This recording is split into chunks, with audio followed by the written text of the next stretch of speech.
Muito boa tarde a todos, a todas. Inicialmente, parabenizar o Dr. Lívio por criar essa oportunidade para que a sociedade possa discutir um tema tão relevante.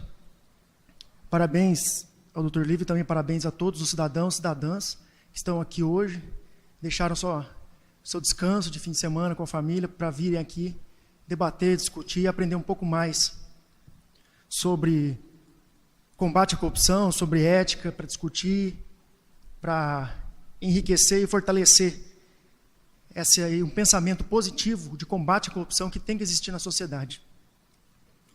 Bom, inicialmente, a gente pode falar um pouquinho de corrupção no Brasil, em números. A Organização das Nações Unidas estima que no Brasil, nas 3 esferas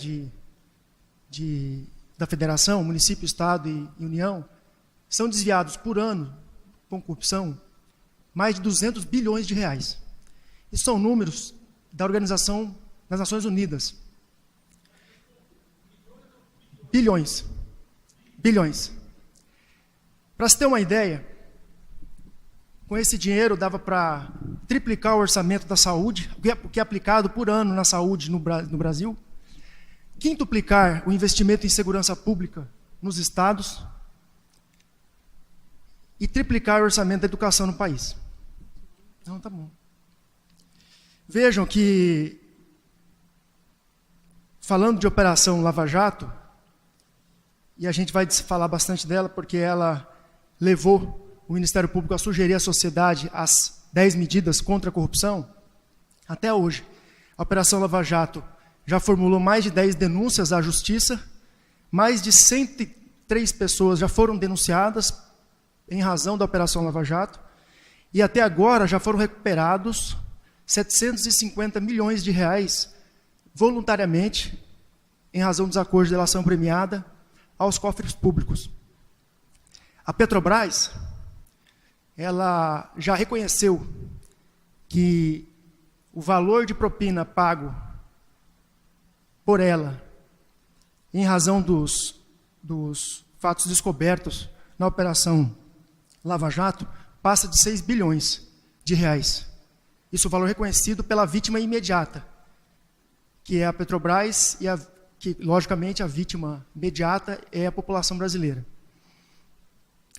E a Lava Jato, ela vai resolver o problema da corrupção no país? A Lava Jato, talvez ela seja reconhecida no futuro como a maior investigação de corrupção de toda a humanidade, pelos valores envolvidos até agora, que muito mais pode ser ainda descoberto e pode ser trazido a público.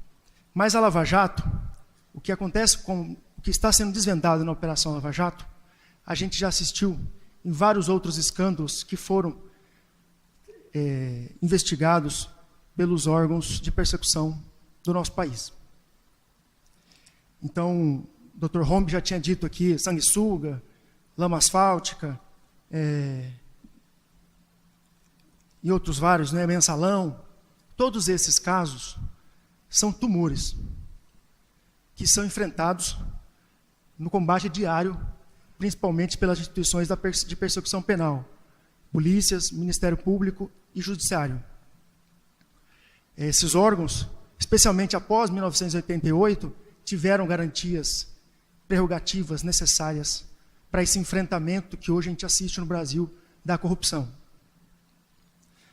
Mas os tumores são tratados e o sistema que é cancerígeno, ele está recebendo um tratamento devido ou não?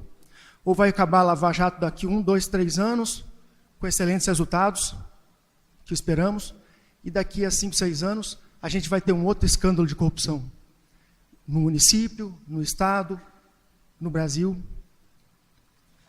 Por que isso é recorrente no nosso país? Eu vou tratar aqui, o Dr. Rombi tratou de questões éticas, eu vou tratar aqui de questões ligadas à impunidade no nosso país. A gente tem um sistema hoje no nosso país que favorece a corrupção. Hoje, pela legislação existente no nosso país, corrupção vale a pena para quem não tem moral, para quem não tem caráter, para quem quer cometer o crime de corrupção. E por quê? A gente tem no nosso país, bom, inicialmente o crime de corrupção é um crime racional. Ninguém comete corrupção sem querer. Ninguém oferece dinheiro ou recebe propina sem querer. Por imprudência, por negligência, ninguém faz isso sem querer. É um crime racional. A pessoa premedita. Vou fazer isso para ter determinado ganho. É um crime premeditado. Premeditado. Em crimes dessa natureza, eles demandam uma punição severa. Por quê? Porque na hora de cometer determinado ato de corrupção, o agente vai pensar, bom, se eu for pego, o que pode acontecer? Pode ter quantos anos eu posso pegar?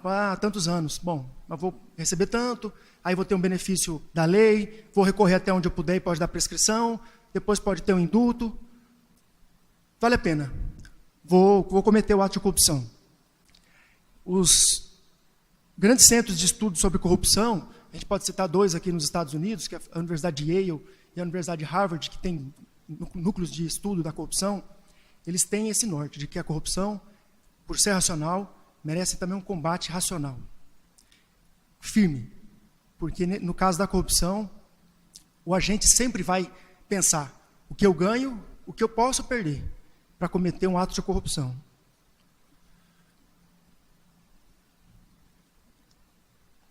A gente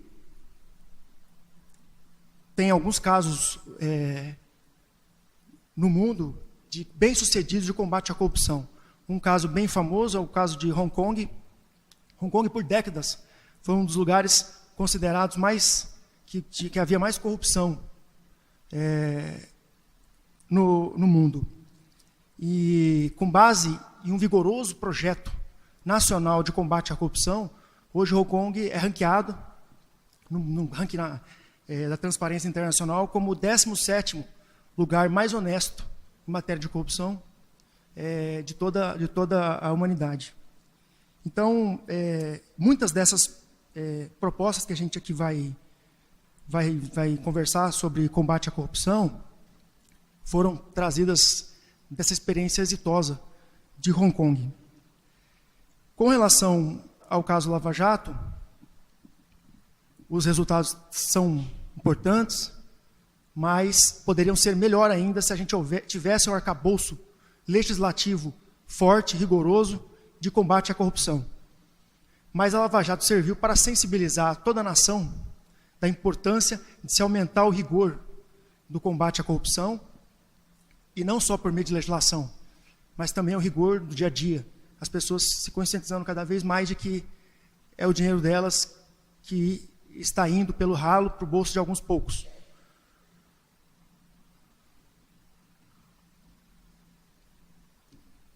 Com base na experiência do Ministério Público Federal na Operação Lava Jato, mas mais ainda, experiência acumulada de várias operações e várias investigações de combate à corrupção que são feitas, basta lembrar que o nosso primeiro presidente eleito após 1988 foi denunciado no Supremo Tribunal Federal e foi absolvido nos anos 90. E foram várias operações e vários casos, culminando com o processo do Mensalão, que trouxe à Suprema Corte o desafio do julgamento daquele caso tão importante, para se ver da racionalidade do crime de corrupção e da premeditação. A prova é o caso do Mensalão. Enquanto o processo do Mensalão estava sendo julgado no Supremo Tribunal Federal, os esquemas da Lava Jato estavam em pleno vapor. Ou seja, ainda que o Supremo estivesse fazendo seu papel no julgamento chamado de Mensalão, esse esquema da Lava Jato estava em pleno vapor. Ou seja, seus agentes não tinham qualquer medo, qualquer parcimônia de ser um dia preso, de ser um dia condenado e assim por diante. Bom, baseado na experiência de muitas e muitas operações, o Ministério Público Federal formulou 20 projetos de lei e algumas propostas de emenda constitucional para aperfeiçoar o combate à corrupção no nosso país. Elas têm medidas preventivas e medidas repressivas. Essas medidas elas foram sugeridas pelo Ministério Público. A campanha já arrecadou mais de 2 milhões de assinaturas e elas foram já entregues pela sociedade ao Congresso Nacional agora, no dia 29 de março. Mas a gente tem uma nova etapa que pode contar com o apoio de todos vocês para que essas medidas sejam pautadas no Congresso Nacional. Nós vamos falar um pouquinho mais sobre as medidas, essas 10 medidas. Primeira medida, preventiva. A gente tem na publicidade institucional campanhas contra a dengue, campanhas contra drogas, campanhas de vacinação e assim por diante, campanhas alertando sobre crimes ambientais e assim por diante. Mas alguém já viu alguma campanha institucional falando sobre corrupção, feita por Estado, município ou União, alertando a população para os problemas gravíssimos da corrupção? Não tem. Então, a primeira medida seria obrigar que cerca de 10% ou 20% do que é gasto já pelos órgãos públicos em publicidade seja destinado a fazer publicidade para mostrar à população como combater e o que a corrupção faz de mal para a sociedade.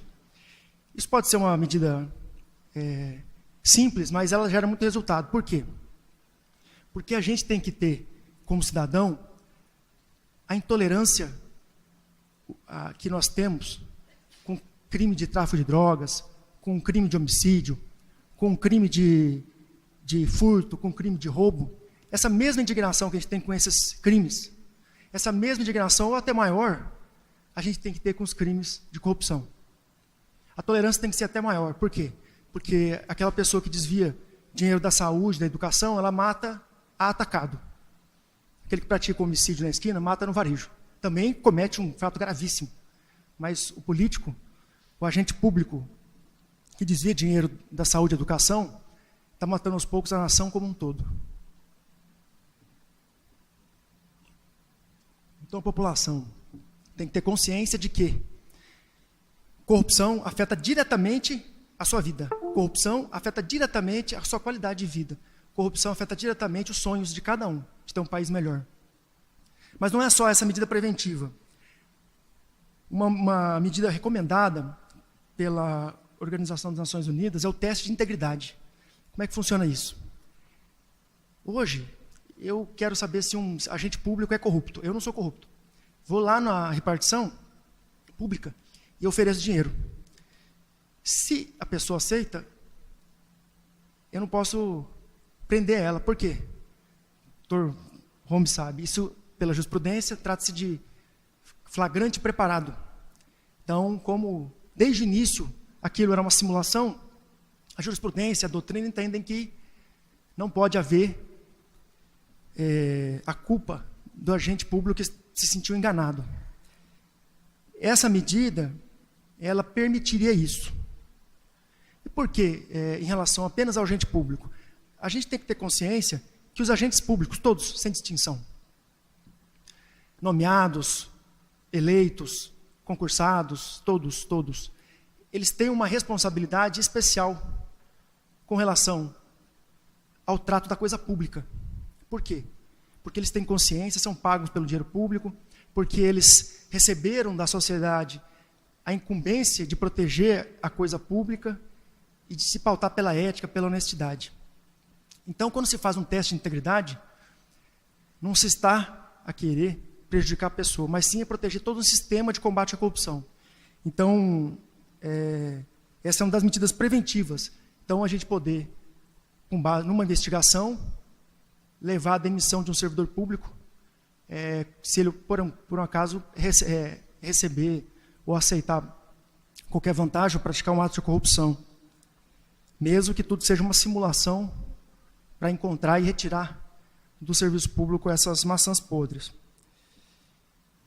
E aí também, a última medida preventiva é fazer menção expressa da necessidade de constar em programas nas escolas, em programas institucionais, temas de combate à corrupção.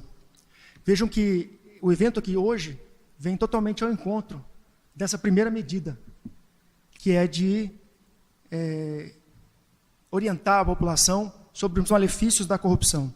Porque a população bem orientada e indignada cada vez mais com corrupção vai fazer, claro, a longo prazo, uma seleção melhor, por exemplo, nas eleições e também durante o exercício do mandato ou do cargo público pelo servidor público, também poderá sofrer uma fiscalização maior dos cidadãos. A outra medida, a segunda medida, tornar crime o enriquecimento ilícito de pessoas. Vejam que o caso, por exemplo, da Lava Jato, um dos diretores da Petrobras, que foi denunciado, tinha 40 milhões em contas no estrangeiro e a investigação teve que prosseguir bastante até poder chegar ao momento de se denunciá-lo e de prendê-lo. Por quê? Porque no Brasil, você ter um dinheiro sem qualquer origem não é crime. Então, fica às vezes muito fácil para o corrupto e difícil para autoridades você investigar. Então, a pessoa tem um patrimônio gigantesco, não tem lastro para ter aquele patrimônio, principalmente se servidor público. No máximo, pode haver uma sonegação fiscal, que no Brasil, se a pessoa parcela, a punibilidade é extinta. Então, fica por isso mesmo. Aí, o trabalho que existe para os órgãos de persecução tem que provar o fato anterior, como aconteceu a corrupção, de onde vem o dinheiro, fazer ligação daquele dinheiro, do ato corrupto com o dinheiro depositado, e isso acontece, mas demanda mais energia, gasto público na persecução penal, e muitas vezes pode não dar um resultado esperado. Então, a segunda medida é criminalizar o enriquecimento ilícito. Vejam que essa proposta já existe no Congresso. Essa proposta de criminalização de enriquecimento ilícito por parte de agentes públicos, mas ainda não foi devidamente aprovada no Congresso Nacional. Outra proposta que também já existe no Congresso, mas agora com as 10 medidas a gente pretende reforçar, e se trata da terceira proposta, é tornar o crime de corrupção um crime hediondo. O crime hediondo, quando um crime é tornado hediondo, o seu agente, ele perde diversos benefícios legais. Então, lhe é diminuída a possibilidade de alguns benefícios como livramento condicional mais cedo, ou mesmo indulto, e assim por diante. O crime de corrupção no Brasil ainda não é hediondo. E aí vem aquilo que eu já tinha dito. A gente tem que ter o mesmo sentimento de indignação quando encontra um corrupto, de indignação quando a gente vê um traficante sendo preso. Porque o ato dele é danoso, o ato dele é ignóbil igualmente, ou às vezes até pior, daquela pessoa que praticou um ato de corrupção. A quarta medida, aí já é um pouco mais técnica, a gente tem o projeto de lei para fazer algumas intervenções no Código de Processo Penal. Hoje, no Brasil, o criminoso pode recorrer de uma condenação por 15, 20 anos. Tem casos de pessoas condenadas que demoram 20 anos para transitar em julgado a sentença. Vejam, nesse período pode acontecer prescrição, pode acontecer da pessoa ir embora do país e assim por diante. Mas o mais grave é o sentimento de impunidade que fica na sociedade. Já está provado, já tem o tribunal já confirmou a sentença condenatória, e a pessoa está andando livre, muitas vezes se candidatando, muitas vezes ocupando cargos públicos. Então a sensação de impunidade que causa na população como um todo é terrível. E aí, para aqueles que querem um incentivo a mais para entrar no mundo do crime, é um prato cheio. Quando eles veem que não, praticou o crime, está aí, 10 anos, 15 anos. Então, a gente quer, com algumas alterações, não vou entrar em detalhes aqui, mas está lá no site todo o projeto, reduzir recursos. A gente quer reduzir, possibilitar a execução provisória da pena, já no julgamento da segunda instância. A gente quer também reduzir alguns prazos de recurso. Vejam que o Brasil é um dos poucos países, acho que é o único país que se tem notícia, que a gente tem 4 instâncias aqui. Pessoa condenada em primeiro grau, aí recorre para o Tribunal de Justiça ou Tribunal Regional Federal, dependendo do crime, se for federal ou estadual. Aí não deu certo lá, vai para o Supremo, vai para o Superior Tribunal de Justiça. Aí não deu certo lá, vai para o Supremo. E aí em cada tribunal desse, ainda tem embargos de nulidade, embargos de declaração, embargos infringentes, e assim por diante. Então, ou seja, é necessário isso tudo de instâncias para verificar se a pessoa praticou ou não determinado crime?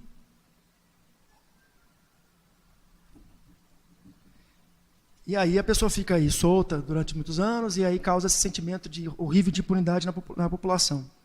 Então essa é a 4ª medida. A 5ª medida é melhorar a tramitação das ações de improbidade. A pessoa praticou um crime de corrupção, ela vai ser processada criminalmente. Além do processo criminal, que pode ser presa por conta dele, tem o processo de improbidade administrativa. Esse processo pode causar a perda dos valores surrupiados, multa, proibição de contratação pelo serviço público, perda dos direitos políticos, suspensão dos direitos políticos. É um processo civil que causa uma condenação civil àquele que praticou um ato de corrupção a agente público, ou a ele equiparado. A gente quer, nesse procedimento da lei de improbidade também, fazer algumas alterações para melhorar a tramitação. Por exemplo, hoje, para quem é processado nessa ação, tem 2 oportunidades de contestar o pedido. Primeiro, antes de receber a ação, o juiz é obrigado a intimar a pessoa para manifestar sobre a ação. Aí a pessoa manifesta, o juiz aí recebe a ação. Aí depois disso, que é de novo citado, para aí sim contestar a ação como um todo. Essa chance, nem o cidadão tem em qualquer tipo de ação, só na ação de improbidade que tem. Ou seja, qual é a lógica de se existir esse tipo de benefício numa ação que deveria ser uma das mais importantes para a sociedade?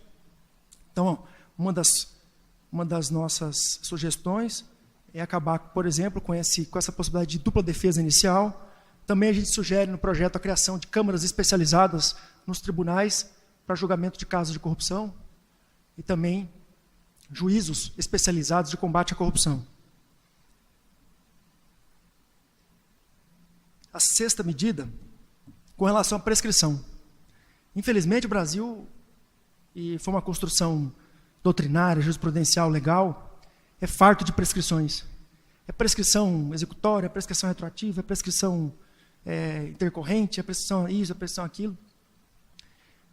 E o cidadão de bem não tem como, às vezes, entender que prescrição é essa, por que a pessoa condenada por causa de um dia que passou a prescrição não vai para a cadeia.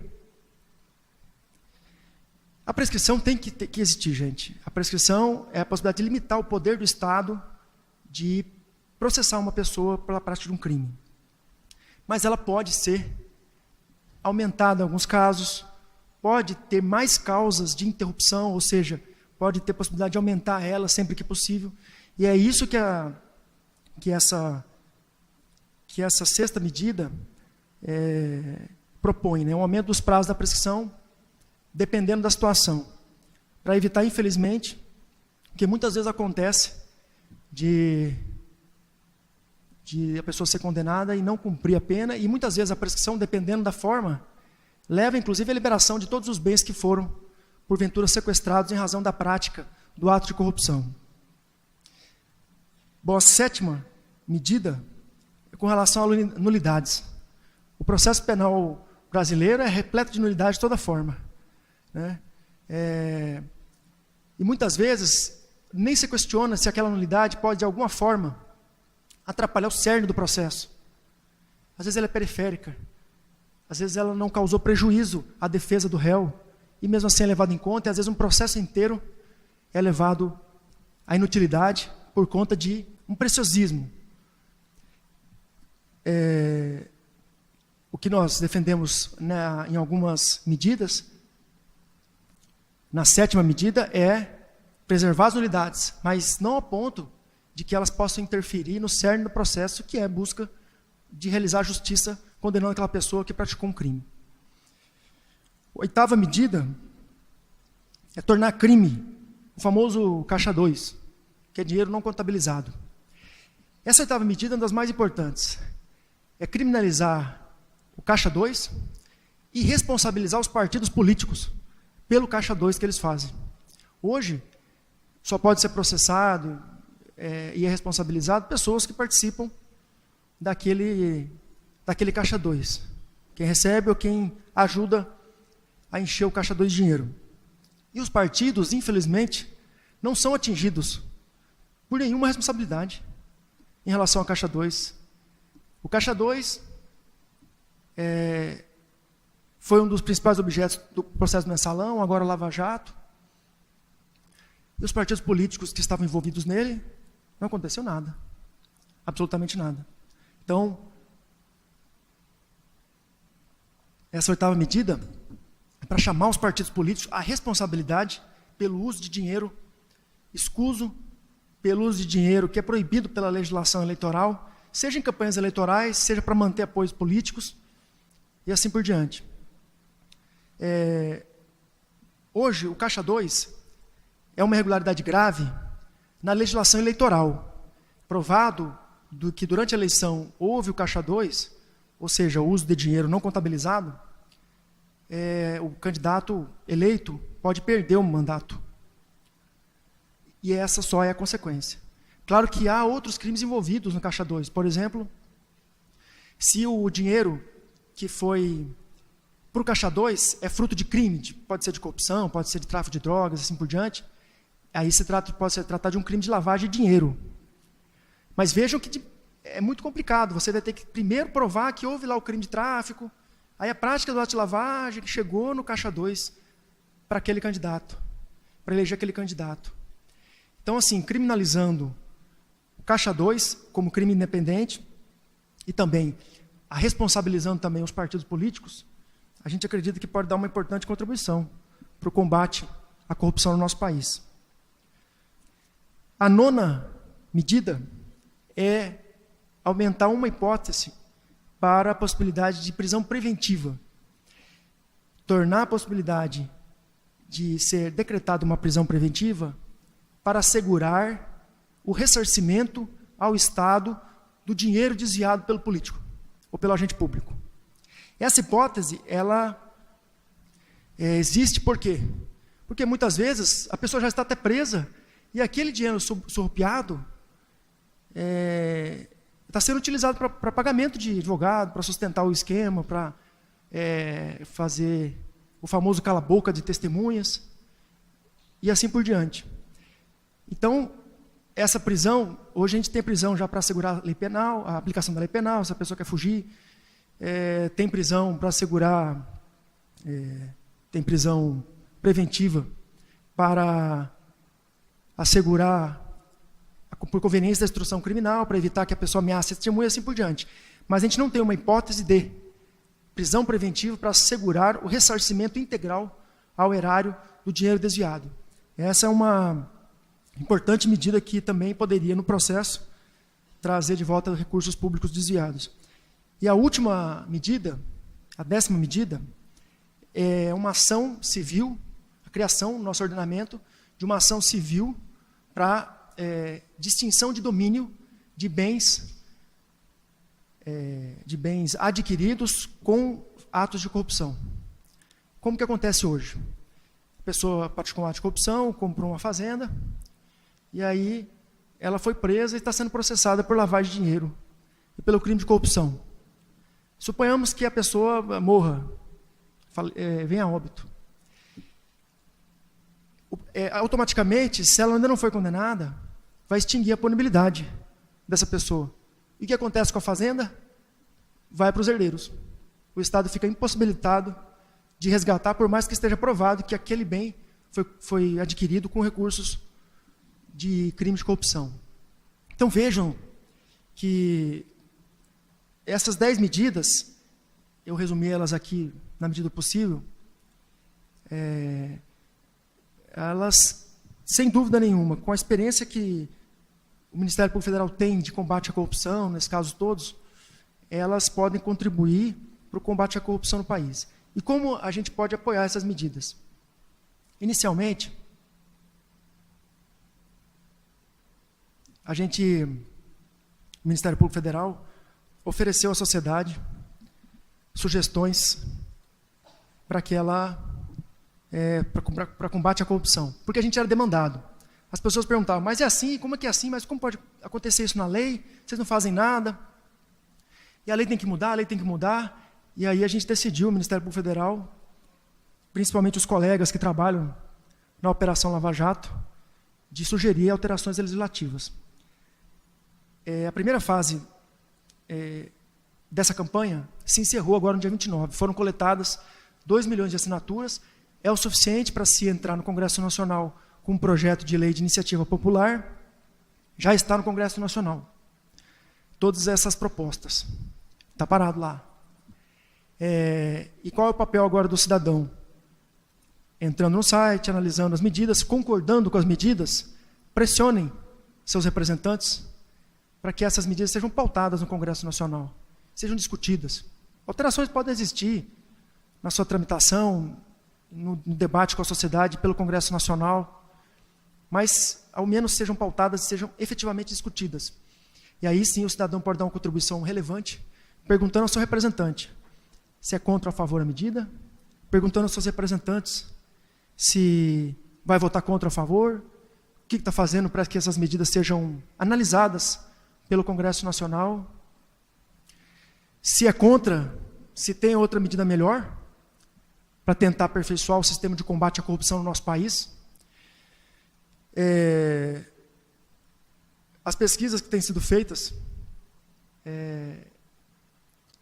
com relação, pelo que a gente tem acesso, dizem que o que mais aflige a população é saúde, educação e corrupção.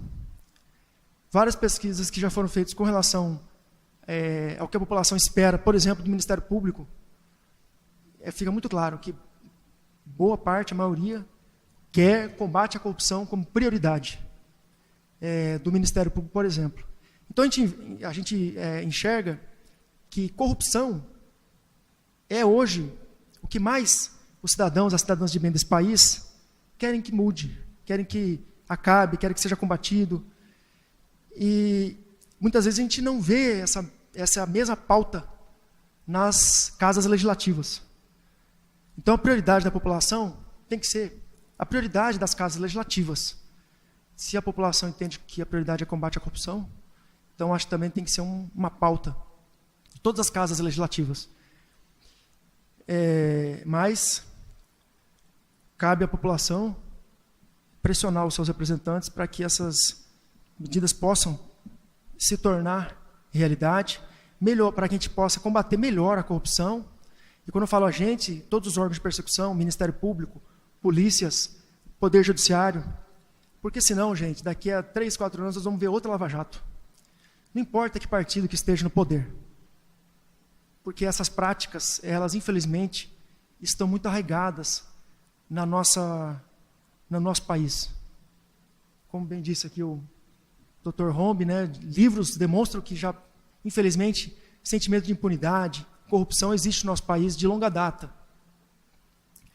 Então, Lava Jato, sanguessuga, isso tudo são tumores. Nós temos que combater o sistema que é cancerígeno. E essas medidas vêm ajudar isso. Eu estou à disposição no Ministério Público Federal para qualquer outro encontro que possa esclarecer melhor sobre essas medidas. Agora vem a fase mais importante de sensibilização dos representantes para que eles possam levar à frente e discutir essas sugestões que são da sociedade, já que mais de 2 milhões de pessoas assinaram referendaram os projetos de lei e foram entregues no Congresso Nacional por representantes da sociedade.